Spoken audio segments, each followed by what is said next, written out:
BJP కార్యాచరణ ఈ దేశాన్ని అభివృద్ధి పథంలో ముందుకు తీసుకెళ్ళాలి. ఈ దేశాన్ని విశ్వ విజేతగా నిలపాలి. అభివృద్ధి ఒకవైపు,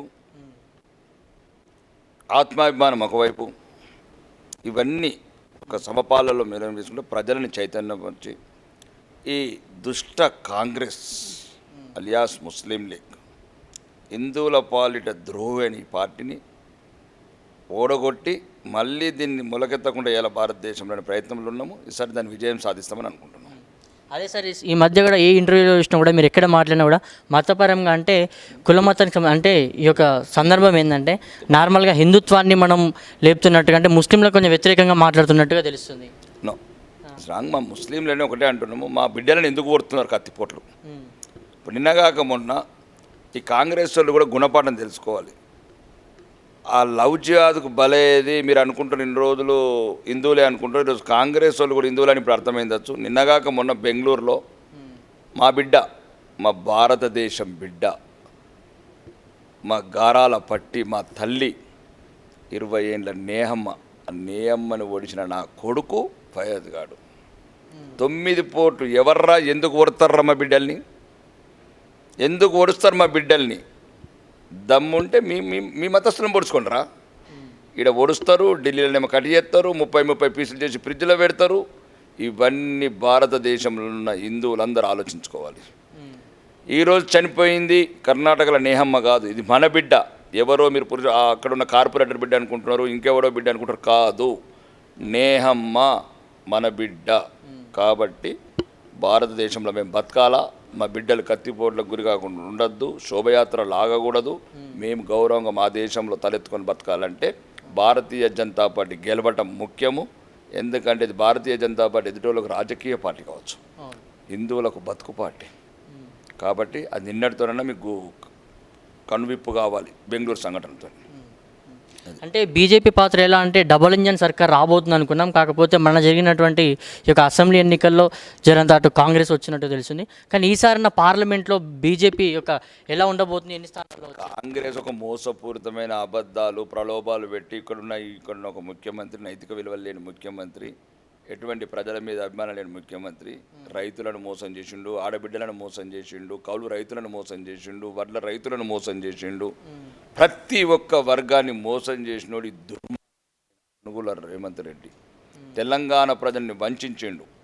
కాబట్టి ఇప్పుడు మోసపోవడానికి ఎవరు సిద్ధంగా లేరు. ప్రజలంతా అడుగుతున్నారు, కొడుతున్నారు. డిసెంబర్ 9 నాడు పెడతాన్న సంతకం ఇంత పెడతలేడు. ఇంకా మా దేవుణ్ణి బదనాం చేస్తున్నాడు ఈ ముఖ్యమంత్రి. ఇంకోసారి మేము కూడా కోర్టుకు వెళ్ళాలనుకుంటున్నాం. ఈ దుర్మార్గుడు, ఈ అబద్ధాల కోరు ఏదో ఈరోజు దేవుడి మీద, యాదగిరి మీద, అందరి మీద ప్రమాణం చేస్తున్నాడు. మిస్టర్ అనుల రేవంత్ రెడ్డి ఏదైనా ఒట్టు పెట్టాలనుకుంటే ఇతర మతస్థుల దేవుళ్ళ మీద పెట్టుకో. మా మత ఎందుకంటే నువ్వు ఎట్లన్నా మాట తప్పేటోడివి, అబద్ధాల కోరువు. ఇప్పటికే ప్రపంచమంతా నేను గుర్తుపట్టింది, నువ్వు అబద్ధాల కోరువని. మళ్ళీ మా దేవుడిని అవమానపరచడం మర్యాద ఉండదు. ఇంకొకసారి మా దేవుళ్ళ మీద ఒట్టు పెట్టుకుంటామంటే ఒప్పుకోము. ఎట్టి పరిస్థితుల్లో తెలంగాణ ప్రజలు జాగృతమైనరు, మేల్కొన్నారు. ఈసారి గల్లీ మే కోయి భీ అయితే చలేగా, ఢిల్లీ మీద మోడీ రైనా చేయబోలు సోచరేలో వీధిలో ఎవడున్నా పర్వాలేదు, ఢిల్లీలో పెద్ద ఆయన ఉండాలి అనే ప్రజలు నిర్ణయానికి వచ్చారు. ఈరోజు పంపంగా తెలంగాణ ప్రజానీకమంతా వాళ్ళకి అర్థమైంది. కనుమరుగయ్యే కాంగ్రెస్, అడ్రస్ లేని బీఆర్ఎస్, ఈ రెండింటి వల్ల దేశానికి వచ్చేదేం లేదు, పోయేదేం లేదు. తెలంగాణ నుంచి ఒక పెద్ద ఎత్తున సుమారు 10 నుంచి 14 సీట్లు పోతే ఒక 4 కేంద్ర మంత్రులు తీసుకుని రాష్ట్రాన్ని, ఎటువంటి ఆదాయ వనరు లేని అప్పుల పాలైన ఈ రాష్ట్రాన్ని కాపాడుకోవాలంటే బీజేపీ ఒకటే గత్యంతరమని ప్రజలు ఆలోచిస్తున్నారు. కాబట్టి నేను చెప్పాను కదా, అసలు కనుమరుగయ్యే కాంగ్రెసు, అడ్రస్ లేని బీఆర్ఎస్, వీళ్ళ వల్ల ఉపయోగం ఏం లేదు. అక్కడ ఉపయోగం వీళ్ళ అవసరం కూడా లేదా దేశానికి. మా వాళ్ళు ఒక 14 మంది వెళ్ళిందంటే ఒక 4 మినిస్టర్లు ఇస్తారు. ఎందుకంటే దేశంలో ఒక అత్యధిక సీట్లు గెలుచుకొని 3వసారి ప్రధానమంత్రి కాబోయే నరేంద్ర మోడీ గారి మంత్రివర్గంలో మంచి పోర్టిఫోలియో మినిస్టర్లు వస్తాయని మేము భావిస్తున్నాము. అంటే మళ్ళీ హ్యాట్రిక్ దీనిసారి మోదీ గారు హ్యాట్రిక్ కొట్టబోతున్నారంటారు ప్రధాని. అబికి బార్ 400 पार, फिर 5 साल बाद 500 पार करके दिखाएंगा देश को.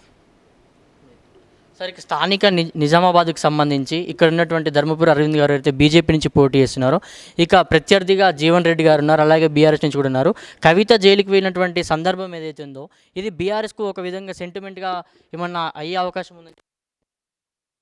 దేనికి వెళ్ళింది? తెలంగాణ ప్రజల గురించి వెళ్ళిందా? తెలంగాణ రైతుల గురించి వెళ్ళిందా? తెలంగాణ ఆడబిడ్డల గురించి వెళ్ళిందా?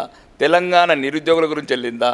తెలంగాణ పేదల గురించి వెళ్ళిందా? దేని గురించి వెళ్ళింది చెప్పండి. ఆమె దేని గురించి వెళ్ళింది? ఢిల్లీ లిక్కర్ స్కామ్ దేని గురించి వెళ్ళింది చెప్పండి మీరు. ఎవరి కోసం కాదు. ఏం సంబంధం అండి? వాళ్ళు చేసే అక్రమ వ్యాపారాలకు అక్రమ పనులకు తెలంగాణతో ముడిపెడతారు. చెప్పండి. తెలంగాణ ప్రజల తరపున కొట్లాడిందా? తెలంగాణ మహిళల తరపున కొట్లాడిందా? తెలంగాణ నిరుద్యోగ యువత గురించి కొట్లాడిందా? తెలంగాణ రైతుల గురించి కొట్లాడిందా? తెలంగాణ మహిళల గురించి కొట్లాడిందా? ఇంకొకసారి మీడియా మిత్రులు దయచేసి గమనించండి. తెలంగాణ వ్యాప్తంగా ఉన్న మీడియా మిత్రులు, ఎవరండి కవిత గారు? ఏ కేసులో అరెస్ట్ అయ్యారు? ప్రతిసారి దానికి ఏం సెంటిమెంట్ అండి? కాబట్టి దయచేసి కవితకు ఎటువంటి సంబంధం లేదు ఇట్లాంటి విషయాల మీద. ఆమె వెళ్ళింది ఆమె వ్యక్తిగత వ్యాపారాలు, లిక్కర్ స్కామ్లు, 100 కోట్ల అవినీతి. దాన్ని దేశంలో ఉన్న చట్టబద్ధ సంస్థలు ఇన్వెస్టిగేషన్ చేస్తున్నాయి. ఆమె కోర్టులో తెలుసుకోవాలి. మా తెలంగాణ ప్రజలకి ఏంటంటే సంబంధం సంబంధం లేదు, ఎట్టి సంబంధం లేదు.